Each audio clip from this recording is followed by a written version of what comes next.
Hello everyone, my name is Roshan. I'll be the group leader for this assignment today. And today we're going to talk about Adidas USA.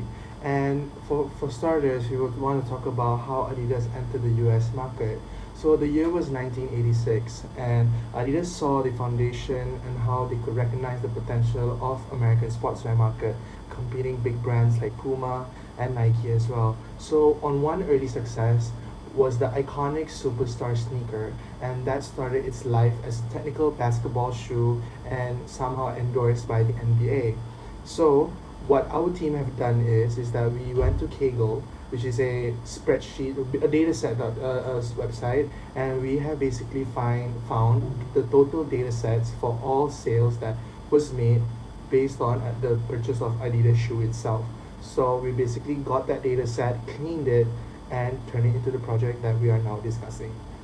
So for question one, we have made the question being what is the descriptive statistic based on the total sales given in the data set. So we calculated the mean. For the first part, we calculated the mean, median, and mode. So for the mean, the total sales will be $93,273.44. So on an average, each transaction is generated approximately $93,273, and the value gives us a central measure of how Adidas' typical sales performance are per transaction.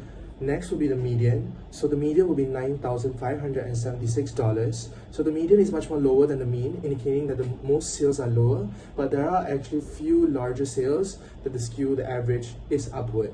Next will be the mode. So the mode will be $100,000, as the most frequent occurring sales value is $100,000, possibly reflecting a common sales package or a certain price point. For the first one, we'll calculate the standard deviation. So the standard deviation given to us is $141,916.02, and the higher value suggesting is that the large variation in sales amounts, some are very low while the others are extremely high. Next will be the minimum and the maximum. So the minimum will be $0 and the maximum will be $825,000. So the wide range of sales from 0 to 825,000 highlights the diverse transaction sizes that Adidas handles within all stores in America, and not only that, it's from free and promotional items for a larger bulker sale. Next will be the skewness. The skewness is measured by 1.84, and it's a positive skew that indicates that the distribution is on the right skew side. Therefore, it's on the right side. And the meaning behind this is that there are smaller sales and fewer extremely large ones. Next will be the kurtosis. The kurtosis rate is at 3.14, and this suggests that the distribution has heavier tails than a normal distribution, therefore reinforcing the idea that outlier sales values.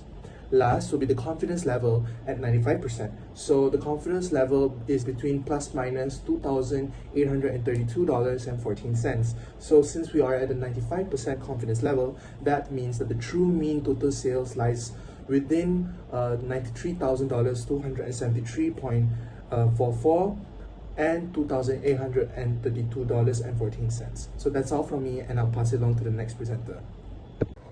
Hi, my name is Irdina, and next we will take a look at the top 3 product categories by average operating profit. As you can see, the first picture presents a pivot table showing the average operating profit for each product category, and the second picture complements this by displaying the same data visually in a bar chart, which allowed us to easily compare the performance of each product. From the data, we can see the top 3 product categories with the highest average operating profits are men's street footwear with an average operating profit of 51429.98, women's apparel with an average of 42693.39, men's athletic footwear with an average of 32203.04. This analysis clearly indicates that these 3 products generate the highest average profits compared to the others. Men's street footwear in particular stands out as the most profitable category, followed by women's apparel and men's athletic footwear.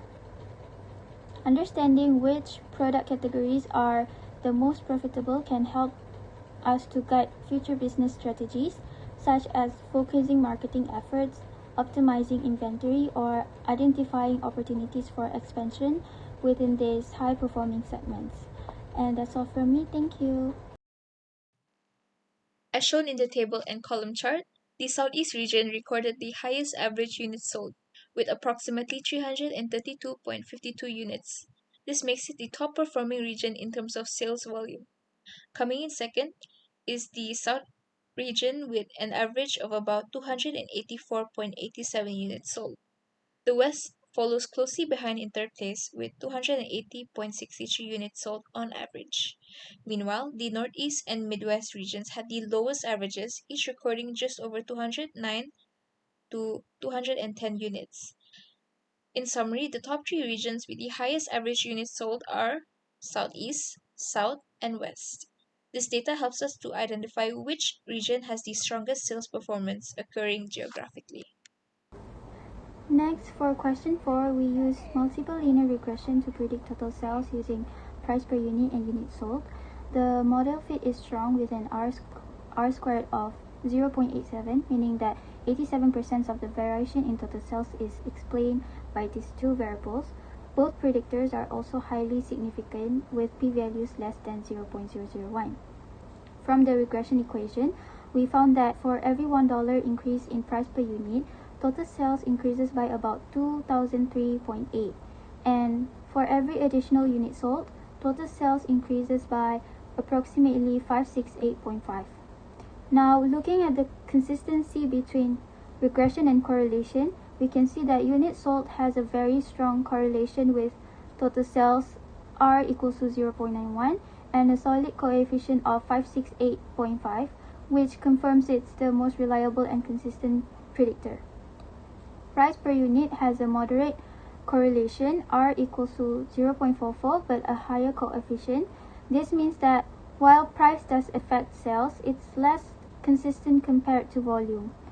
And as shown in the Excel screenshot, we have highlighted this for clarity, which yellow is used for unit sold since it has the strongest relationship with total sales in both regression and correlation, and green is used for price per unit, which has impact but not as consistently. So overall, we conclude that although both factors are important, unit sold has a stronger and more consistent impact on total sales. And that's all from us about Adidas US total data sets. Thank you for watching.